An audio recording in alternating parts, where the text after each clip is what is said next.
Your Excellency, we are going to present, I'm going to moderate on a discussion on the general perception on the fight against corruption. And to aid me in this process, we have 60-year-old Barbara Zamba. She is seated on my right. She comes from Hopley in Ward 1, Harare South, and she is a pensioner. And we have Honorable Vanessa Chivije. She is the Member of Parliament for Harare West and also the Minister of ICT and Courier Services in the Junior Parliament. We also have Honorable Christopher Mtasa. He sits just next to you on your left, and he is the Junior Speaker of Parliament.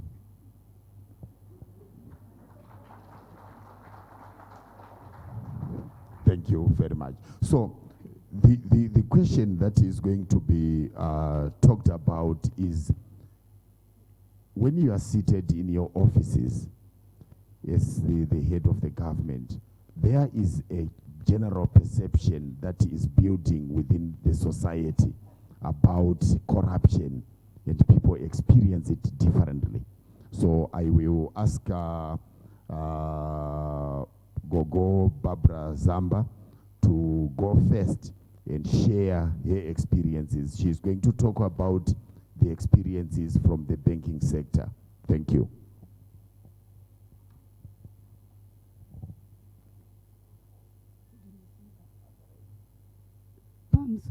Pamsorai baba, pamsorai vose vanokudzwa, ndiregerere nezwi rakapera nechikosoro. Isu sechirikadzi tiri kurara pamulaini remari kumabhengi. Tarara muraini remari kumabhengi, unogona kupiwa $60 kana kuti wopiwa chipeki chema 50 cents woenda nayo kumba.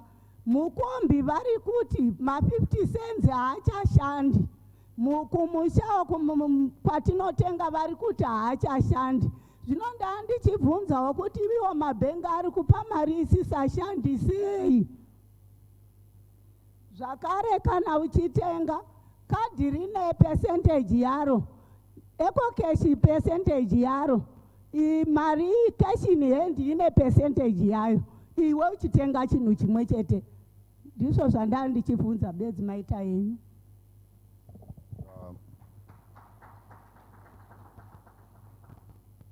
Yes, thank you very much.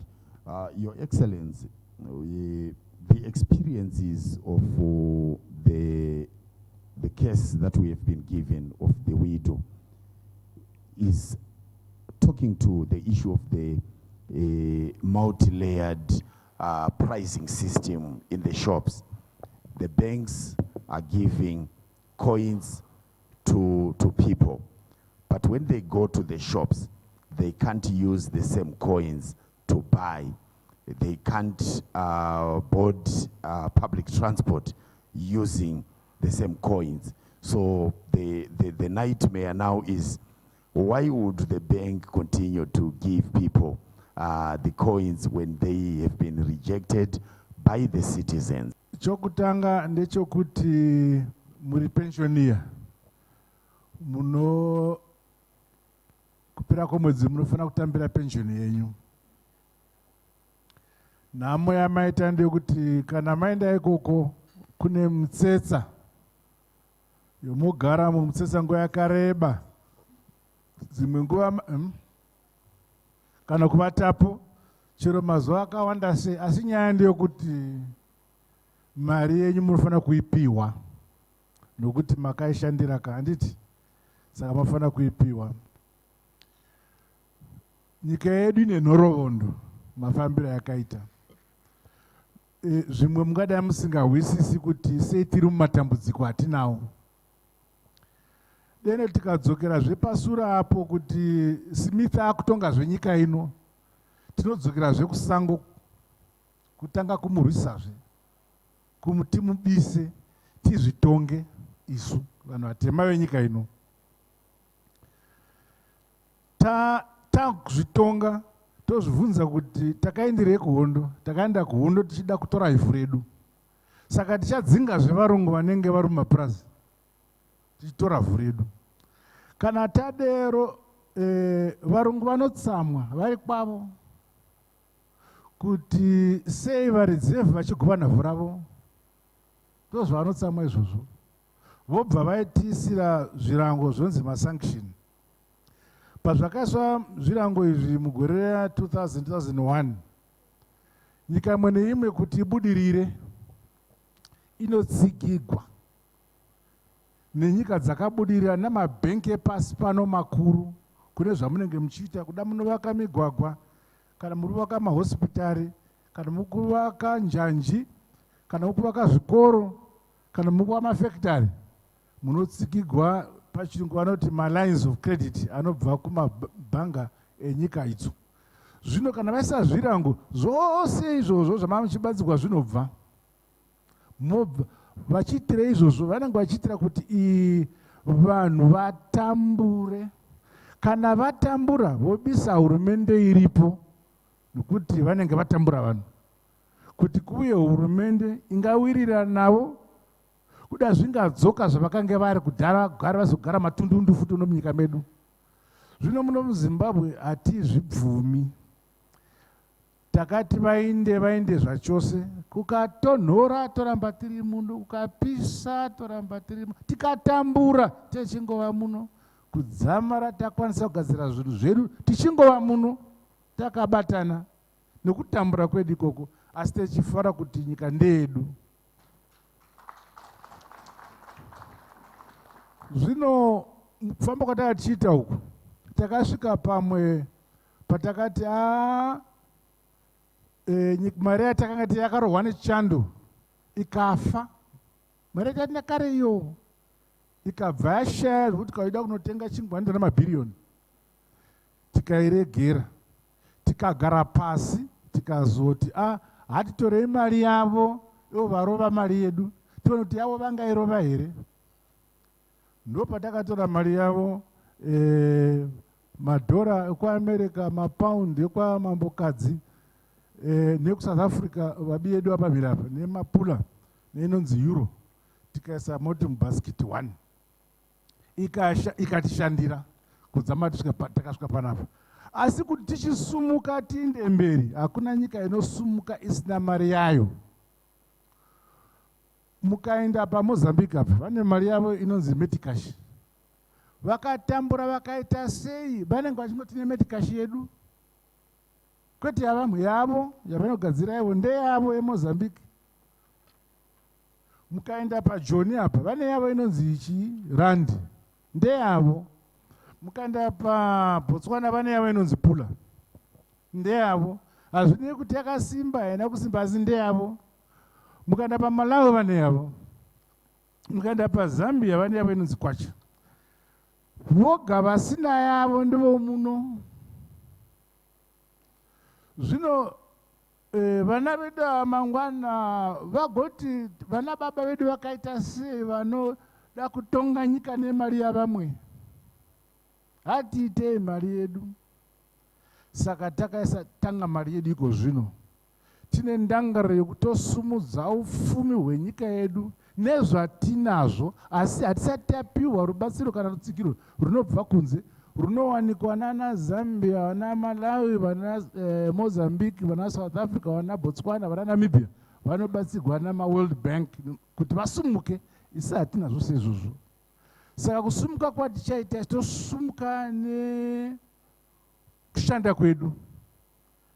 Mai kana mukaevuka kuti Mwari akati uchadya cheziya, haana kuti kuchadya chemana chinodonha kudenga.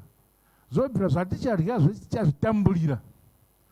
Zvondodzokera panyaya yamasitaura, panyaya yekuti munoenda apo mozoshaya mari.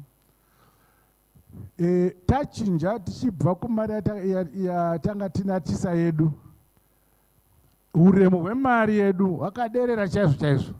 Saka masvondo maviri apfuura apa, imwe ndakakwedzirai mari mapensioners, mamuchiwana kuma $100, $130, $200, ndakawedzerai apa $800 ndiye amakupiwa.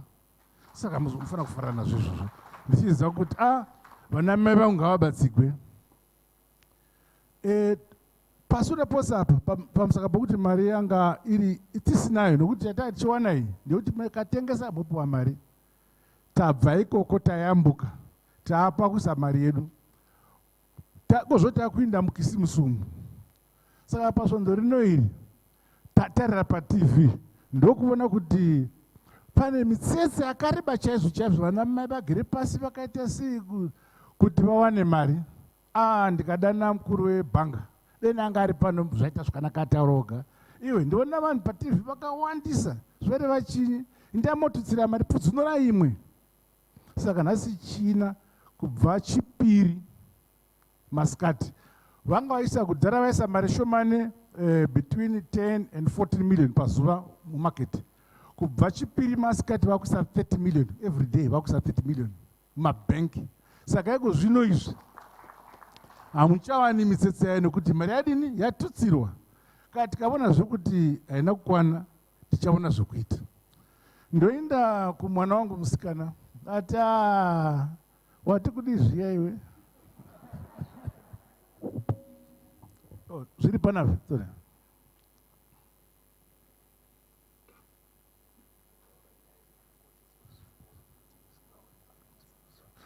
ndandasiya kuti munopiwa makoini asi haazotambigwi.